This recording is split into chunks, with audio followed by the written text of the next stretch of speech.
What's up, Internet? My name's Nerdy. And I'm Clarus. And this is our spoiler chat for the penultimate episode, episode 5 of Makun Kanite. Makun Kanite, yeah. Makun Kanite. Yeah. Because the second O is a C. Yeah. They should have, put Kanite. it the other way, so, there's no, letter that it kind of looks like even a little bit. Yeah. But that's okay. It's fine. I just thought it was funny. No, but I like Makun Kanite. Makun Kanite. So, Clarus, we're almost at the end here. We're at the second last episode. How are you feeling about Makun Kanite? I'm, really mad because this was the best episode of Moon Knight so far. And I agree with that. And I'm mad about it. Why are you mad about that? Because... Don't you want it to peak at the end? Because we haven't seen any of this in the show so far. This whole, therapeutic trying to work through whatever has happened to Mark, which we find out that, Mark has had, a rough life. Mark has had it rough, right? Yeah. And the first 3 3/4 of this show, of the episodes that we've seen so far, were just this, action adventure. I would have been much happier if this thing, this episode, if the elements of it had seeped into the rest of the show. I think that's unfair. Why? Because Mark literally had to die to be willing to go through therapy. And I think that, I think that's unfair to the premise of what they're doing here. It just feels like a different show to me. I loved this episode so much. I feel like that's intentional, though. I feel like we met this character, Mark, who's very guarded, who has all this trauma, but doesn't want to talk about it, and then in death is forced to talk about it. I think that's consistent with what we've seen so far. I think it's unfair to say that, they should have started to introduce that stuff earlier. I don't think... And look, I have my problems with the earlier episodes, but my problems with the earlier episodes aren't that Mark isn't unveiling his trauma then. I understood, this character has a lot going on that he keeps deep down. He doesn't talk to people. It is just a very, jarring switch. Yeah, because he died. That's the point of it. Now that I know that it's death, I understand the point of the jarringness of it. But he's not gonna be dead, so it's kind of... Sure, but to the show's credit, Steven is dead, right? Do you think he is? I don't actually think he's gonna be dead forever, but, there are consequences to what happens in the underworld. It wasn't easy. And honestly, we should say, we're about to do a spoiler challenge episode. We're gonna be talking about some stuff that is hard to talk about. And so, if you have not seen the episode yet, there are trigger warnings for it. The mostly difficult parental relationships and abuse from parents. So if you're going to watch that episode, if you haven't watched it yet, definitely watch that before you listen to us talk about it. But just know that we are about to talk about some difficult stuff. Yeah, because this episode was... It was tough to watch, for Disney especially. My problems with the previous episodes weren't that I didn't understand that Mark and Steven had trauma. They clearly do, right? Yeah. I don't have a problem with that. My problems with the previous episodes comes into storytelling consistency. Yeah. And some of the editing. I think some of the shooting of the action, the editing has been inconsistent, right? I will agree. This episode has a major moment of storytelling inconsistencies that I think is baffling. And we'll get into that a little bit later, but... Yeah. For the most part, I thought that this episode was really wonderful. Mm-hmm. But I don't know. I don't agree that they should have been doing the therapy stuff earlier. I think that telling the story of Mark having to go to therapy now because he is literally dead is an interesting take on the character who won't talk to anybody about anything. I didn't want the therapy stuff earlier. It was this whole question of is it real? Is it not real? Oh, sure, yeah. Right, because that and that was really cool. I thought that this episode was so well done and thought out and emotional and heartfelt, and it's still funny in moments, right? Mm-hmm. There is still comedy when there is tragedy, but I just wanted more of that question to be in the earlier episodes. For sure. No, and I think that the problem with them not having enough time with this episode, it being one episode and they have to move on past the conceit of Dr. Harrow convincing him that he's wrong, is that even in this episode, they played with that idea but couldn't really dive into it because there just wasn't enough time. And so there's one scene where Mark, for a moment, thinks oh, yeah, maybe I am just crazy. and then they move on from that really quick to Very something else. quickly, yeah. They're like, we don't have time for this. So yeah, this whole episode takes place on a boat on the sands in the underworld. I don't know Egyptian mythology well enough to really like explain it all super well. I barely understand it myself. But I will say, in terms of visualizing what they were going for, I think that they did a really good job in this episode. I actually thought the boat visuals and all the underworld stuff outside of the asylum sets was really beautifully CGI rendered, and I really liked those sets quite a bit. That boat set was really impressive, and it looked like the deck of that boat was mostly practical, which I enjoyed. Yeah. I mean, some of the backgrounds of like the sky weren't like incredible. I think that the hippo, and I've already forgotten. Tamo wet or something like that. Yeah, I'm so sorry, but like that character looked flawless. Yeah, loved her. Really loved her. I think there's gonna be a lot of people on the internet calling her mommy. Yeah. There's gonna be some weird fan drawings of that character. My favorite is that all the Egyptian gods have British accents. Yeah. I still think though that is the way that it's one of two things, right? I think it's either a commentary by the team of this show to discuss like the British colonialism within Africa, in that like colonial British accents have been sort of like pushed into those countries, and that, you know, obviously like we're working to decolonize certain parts of the world, and you know that work is very important, but it might be a commentary on that, because it is strange that in the trial episode all of the English, not English accents, but the English speaking by all of the voices of the Egyptian gods is all very like clean English. It's all very like American. yeah, or British. Yeah. It's just an interesting thing that I wanted to point out. That's all. Although I guess like maybe if you're a god and you're speaking in another language, because technically like the English accent, it is English, so you would speak it in an English accent. Maybe they speak in the native language of whatever language they're speaking. So like if they were speaking German, they would speak it in a like German. They wouldn't speak German with an Egyptian accent. And so they don't speak English with an Egyptian accent. They speak it with an English accent because they're gods. They're above not being able to like phonate in a different language. Well, that might be the way they do it. Like, I don't know. Well, one thing I will say is I wish that there was more like Egyptian language in the show. Yeah. It would be interesting to have some of the show, you know. I think the way that they shot Cairo in particular was really beautiful. But yeah, it would have been nice to have some of the actual language spoken. Yeah, I agree. Especially in the trial sequence. Like, how cool would it have been to go to the trial and, you know, Mark is allowing Khonshu to speak through him, and we see Steven in the mirror, like, trying to translate because it's all in Egyptian, and they're just, you know, we get subtitles, obviously, as the audience, for sure. If the trial had been, and then, like, Arthur Harrow comes out and speaks in fluent Egyptian, you know, hopefully better than he spoke in Mandarin in episode 2, but that would have been really interesting. I think I would have enjoyed that. You know, a little bit more of the Egyptian culture would have been fun. But that's past episodes. Let's talk about this episode, because basically they go out on the deck of the ship, and Mommy Hippo goes, you know, I'm going to steal your hearts. I'm going to put them on the scales here. Oh, thank God your chest didn't explode. Like, wow, okay. Yeah, they were kind of playing it like this was like her first time. It seemed like she hadn't done it in a very long time. Okay, yeah, that's fair. I think that was the remark. She was like, oh, it's been so long or something like that. Cause she needed... I love that she kept calling them her cards, but they were clearly not... Little, like, scrolls. But that goes into my idea that, like, maybe, like, they translate... As gods, they translate... They're, like, Google translating English.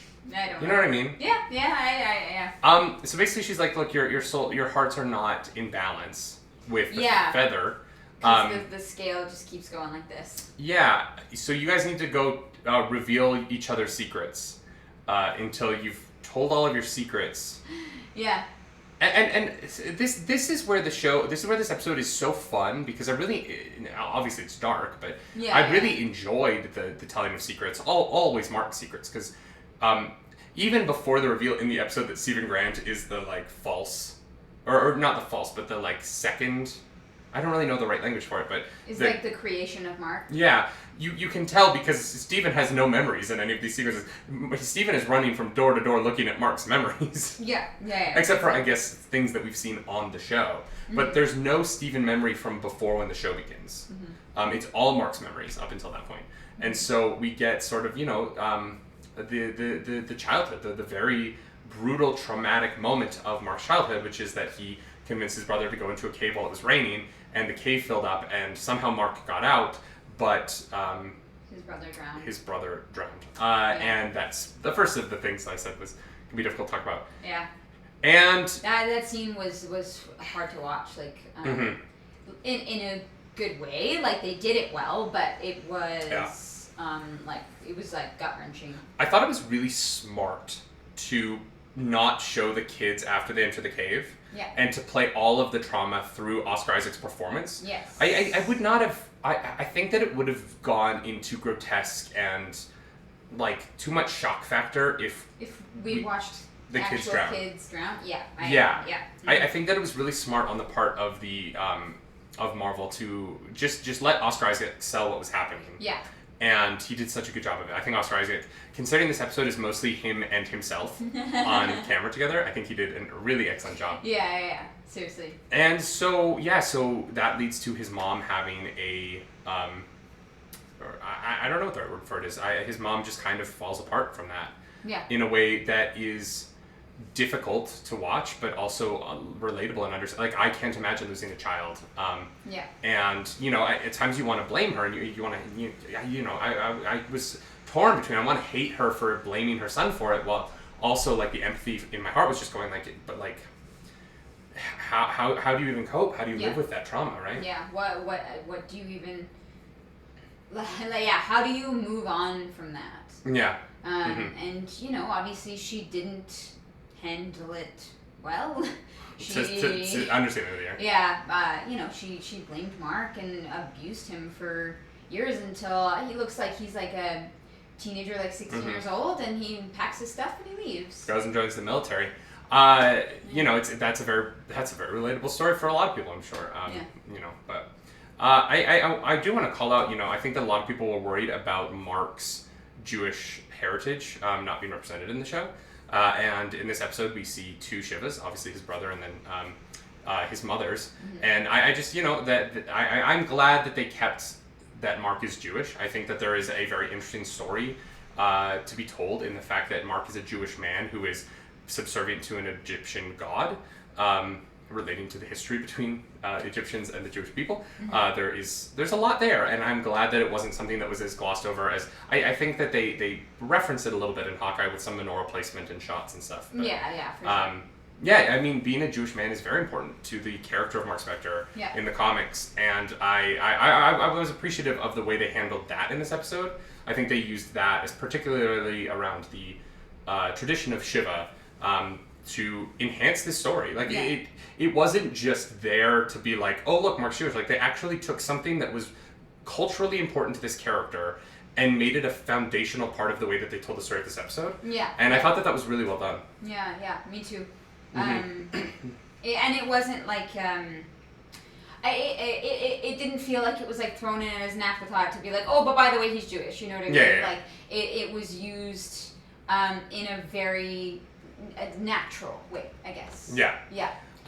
So then on top of that, we get to the moment in the episode where I think that the plot of this episode falls apart for me a little bit, which is that we Mark and Steven rail against Mark especially really rails against revealing the truth, right? Yeah. We have the scene where he reveals the dead bodies of the people that he has killed, and he's very upset about that. I really love the line that he's like, I wished that I would lose so that they would kill me instead of me killing them, which, really speaks to, I think, the character of Mark. Yeah.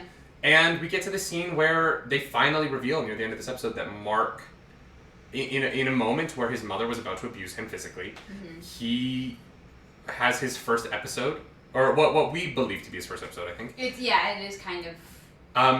where he creates Steven based on a poster on his wall, this character who does not show any emotion in the face of fear. Yeah. And his mother grabs a belt off the wall, and it's insinuated that she abuses him physically. Yeah. Yeah. And I understand what they're trying to do with this moment. Mm-hmm.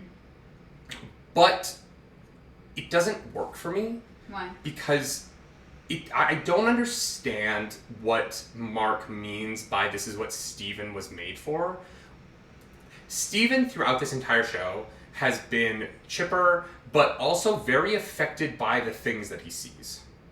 Every time someone dies in front of him, he freaks out. He's very anti-violence. He's very, all of these things. And so this moment makes it seem like he is unaware of his surroundings and that he is made to be oblivious to trauma.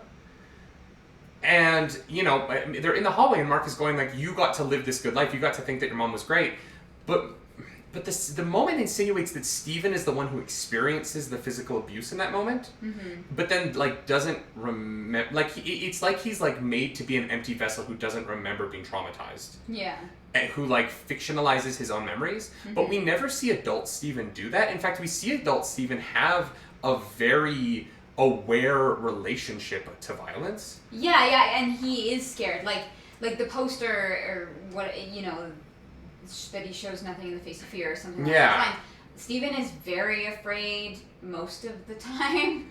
Yeah, and so the beat just didn't work for me because I felt like if Mark had been the one to be the glutton for punishment and he let and Steven came out to experience all of the good things and Mark was using his mom abusing him as his he was basically using it as self-flagellation and allowing Steven to have all the good memories and allowing Steven to experience this kind of clean life. I think it would have worked for me, but the way that they did it, I was just very confused by Steven.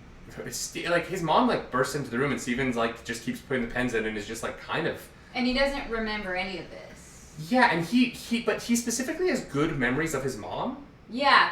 It was a nice touch when later on, after his mother dies and Steven takes over, the phone is clearly on just a home page, right? And they let you see that several times. Yeah. And so he's talking to nobody. He has not made a call. It is all pretend. And so I wonder if it's that Steven is literally oblivious. In that moment as a child, he didn't. He ignored what was happening to him in the moment because we don't hear Steven cry out. Yeah, we don't hear anything. We don't hear anything. We don't hear any reaction to what is happening to him, and so maybe he's just meant to be someone who doesn't feel anything. But that's also doesn't make sense then with adult Steven, and so. Yeah, and so it just makes Steven. It made Steven a very confusing character to me. Yeah. Because I didn't quite understand if you're gonna have your if you're gonna tell the story of oh, this is the identity that I sheltered from trauma. He can't be the sheltered identity and the shield identity at the same time. I wish that in that moment Mark had become Jake. Yeah. And that Jake had been the one who takes all of the physical abuse.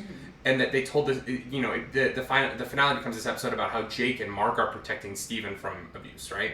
Obviously, and then he falls off the ship, and so maybe Jake and Mark feel the guilt of losing the identity that they have dedicated their lives to shielding from abuse, as opposed to the story they're telling now, which is that Steven was a whipping post. Sorry, that's bad language. That's kind of insensitive language, but literally, she. But then she has good horrible. memories of his mom. Yeah. And I didn't really understand what the show was trying to say by that. I found it really they wanted to have it both ways. Yeah. And they want Steven to be the meek, thoughtful one who is against violence, but also he was abused and doesn't remember violence. And I don't know. Yeah. I don't know. As much as I love this episode and the acting is amazing, Oscar Isaac's performance is top notch. Yeah. The hippo CGI is incredible. It all kind of leads to this scene. And then this scene, I just was kind of cocking my head going, wait, is Steven... No, that's completely valid. I don't think it doesn't really make sense. Yeah. Yeah.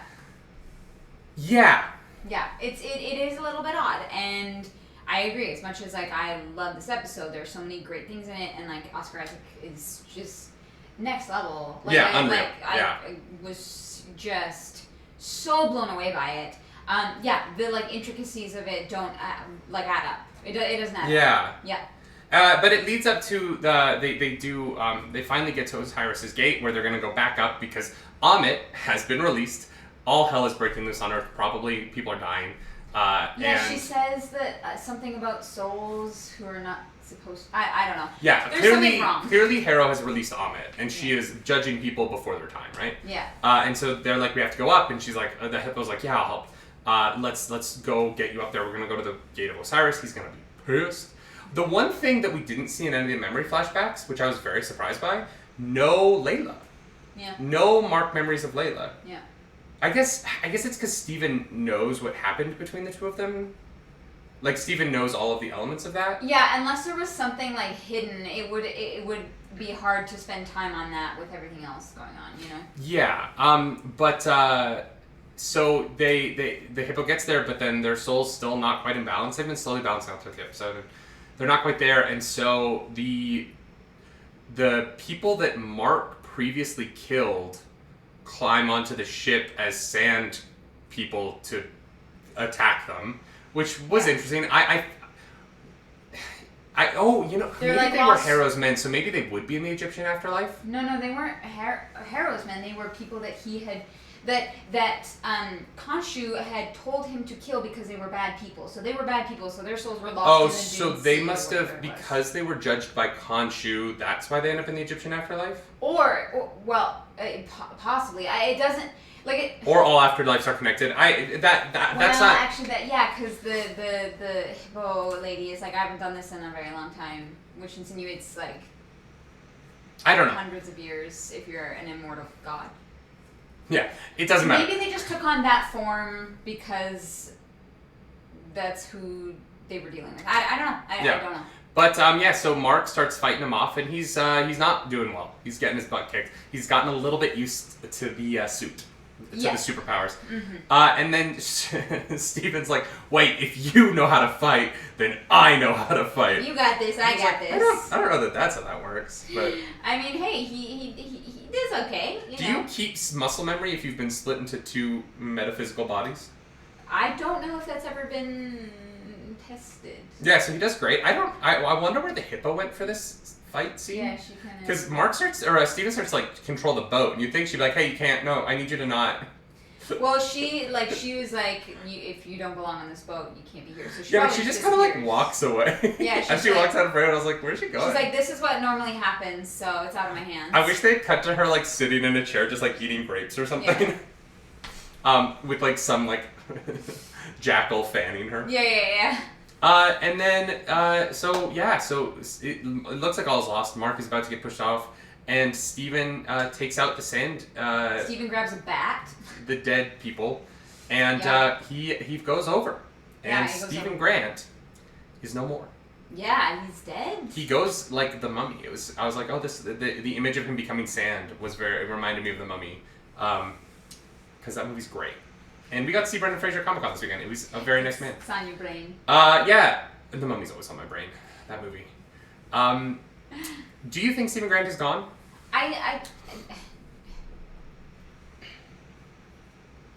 Not if we see more Moon Knight. Like, if Moon Knight is a contained story that is one season and doesn't bleed into the other Marvel stuff, then yes. Yes, I do. Well, there was the Black Panther reference. There was. Yeah, the Hippo reference is the ancestral plane. Yeah. But yeah, they could do without Steven. They could do it. Like, he could have other identities. I think it'd be very weird to have a Moon Knight who, like, it would be odd if they told a story where they, like, cured Mark Spector of DID. Mm-hmm. I don't know how, I don't know how you would do that. But I also, like, I don't understand enough about DID. I don't know, maybe it is something that can be cured. And I don't want to be disrespectful. I really don't. Like, it is just simply, I'm admitting ignorance on my part here. As far as I know, and I could be very wrong, as far as I know, it can be managed. But I don't think there is, like, a medicine cure that you can, like, it's not how it works, right? So, I don't know how I would feel if they would, like, magicked away his DID. You know what I mean? Like, that would be weird to me. Yeah. And if there isn't any other identities, right? If Jake isn't in that sarcophagus, and Mark is dead, then they have done that. They've kind of like mythologized away his. Well, but then it's also weird then if he has all the personalities because they've talked about how horrible it is to be stuck in there. Yeah, and they still need to explain who killed those people that wasn't Mark and Steven. Yeah, oh yeah. They literally haven't explained that, and the only reason that we have any ideas is even because of the comics. Like, it's not... The show has not hinted... I mean, they've hinted at Jake a couple of times. Have they? Yeah, by having multiple people die and Mark be like, Steven, did you do that? And Steven's like, no, did you do that? And he's like, no. Once. And then they show that sarcophagus. That sarcophagus was a, like, pretty heavy insinuation towards another identity, towards Mike. Well, actually, it could have just been the place where he died, right? Yeah, I don't know. It's tough. Yeah. Honestly, I like this episode a lot. Other than the one thing that I said like doesn't really make sense to me. I teared up. Like I was like, it got to me. So I want to like give credit where it's due. Ethan Hawke's performance in this episode is really incredible as the Doctor. I think that he really crushed it, playing a different version of Harrow. Yeah. I don't know how they end this show now. No, I mean either. Like there's one episode left, 45 minutes. An hour. Well, it could be 55, yeah.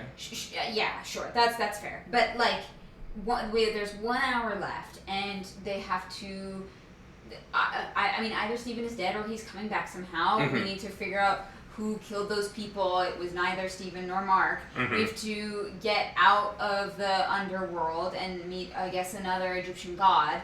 Then we have to go find Harrow and... Oh, we have to meet Osiris, right? Yeah. Then we have to go find Harrow and we have to, like, stop Amit and you have to free Khonshu. Like... Yeah. There's a lot to do. Yeah. And Layla... But at the same time, before Layla? the Hawkeye finale, we were like, how are they going to do all this stuff? And the Hawkeye finale did do all of it. Granted, some of it was a little skimmed over, but they got through everything. I guess, and some of it was like, watch the next show. So maybe there's a Layla show. Maybe there's a season 2. Like, maybe this ends on a cliffhanger. Maybe. And because that could be fun, right? Like, here's the problem with the MCU. The thing that can't be the cliffhanger is Amit. They have to stop Amit from killing people, or else the Avengers would get involved. What's next? Miss Marvel's next, right? Yeah. Miss Marvel would have to be like in a world where people are dying because of something that happened in Egypt, and it's like Thanos again. Because it would be like Thanos again, right? Like people would just die randomly in the street. Yeah. Oh my god, it would be very interesting if the final episode of this season gets into Amit starts like killing people randomly. And it really dives into people being traumatized as if the snap is happening all over again. Yeah, but then you would have to bring in all the Avengers. Everyone that we know. They might be in next week's episode. I don't know. What's crazy is that next week's episode is the finale, and then Doctor Strange is the next day. Doctor Strange 2 comes up. Yeah. So like Thursday, yeah. Yeah. I'm very excited. I do wonder if there will be something in next week's episode that will advertise for Doctor Strange. So Wanda comes in and just fixes it. It's like, Amit? No. Yeah, Wanda and I mean Benedict Cumberbatch loves appearing in Marvel things, right? He's done 7 so far, so yeah. Maybe. Yeah, I think that's everything. Before we end, I want to ask you a question. There was a lot of like adult trauma stuff in this episode, right? This episode definitely delved into some stuff that was hard to watch. Yeah. Emotional stuff. How do you think that the Marvel tone handled that stuff? I mean, I was like on near the move to tears. Like, and I not often, I would say. I'm one of those people where like if the movie's really trying to get you to cry, I'm like, you know what I mean? Yeah, you're cold-hearted. Yeah, exactly. You guys know. But like I think that this episode did a really good job of having the God Hippo. I should have looked up her name. Having her be the the kind of juxtaposition in this without making it feel cheapened at all, especially because she was not involved in those scenes, right? There wasn't like abuse happening and she's like, wow, that sucks, you know what I mean? Yeah, like, there's no comedic relief in any of that stuff. Yeah, like that would have been weird. And but she does allow breaths in between those moments. Interesting right? that, and maybe this is just, maybe she is the ferryman in Egyptian mythology, that this is ignorance again on my part, but I found it interesting that the person driving their ferry, when they're dealing with this trauma related to Mark's mother, was the goddess of women and of motherhood, right? Yeah, I wonder if she just is like, she's like Chiron, the like boat driver. I don't know. I think it's her boat. I'm assuming, maybe. But I don't actually know. But yeah, no, it was good. Mark is dead. He's in the Elysian, not the Elysian Fields, that's Greek mythology. The Field of Reeds, which in terms of like, in terms of afterlives, looks pretty boring. Looks like, yeah, it looks like you kind of are like just like in a field. It'd be itchy. Like, what if you got like a tick? I don't think you can get ticks in the afterlife. Hopefully somebody thought of that. Yeah, I would just want a bed. Yeah. You know what I mean? Or like, I mean, I guess you could turn the reeds into a bed, but that's work. Like the thing is, if I die, it was wheat. It looks like wheat to me. Maybe because it was all yellow.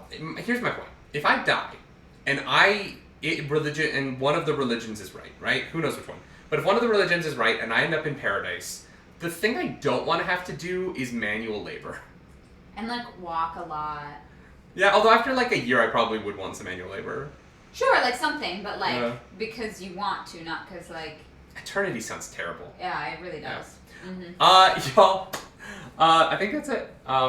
This was a much better episode. This might be my favorite single episode of any of the Marvel shows. But I can't say that Moon Knight is my favorite Marvel show. Yeah, that's fair. As a whole. Yeah, that's fair. Yeah, it's gonna be interesting to see how the next week's episode comes out and then rewatch at Moon Knight, having seen all of it and seeing if that like the tonal inconsistencies that I felt in those early episodes, if I still think that on a rewatch. Yeah. This one might be worth a rewatch, but let us know what you think. Yeah, if you like this video, like and subscribe to the channel. If you don't, totally understand. Hit that dislike button. Leave mean comments down below, because the algorithm god is hungry, and we must feed her. If you're around, if you see this video the first day it goes up, or the second, tomorrow, Thursday, April 28th, 2022 is my 30th birthday. So I'm going to be live over on Twitch during the day. We're going to do a crowd control Nuzlocke. It's going to be a lot of fun. If you want to come celebrate my birthday with me, come hang out over at twitch.tv/nerdynightly and follow me around the internet at nerdynightly. I'm at Claris Polaris. Yeah, as always, y'all, do something nerdy tonight. Bye. Bye.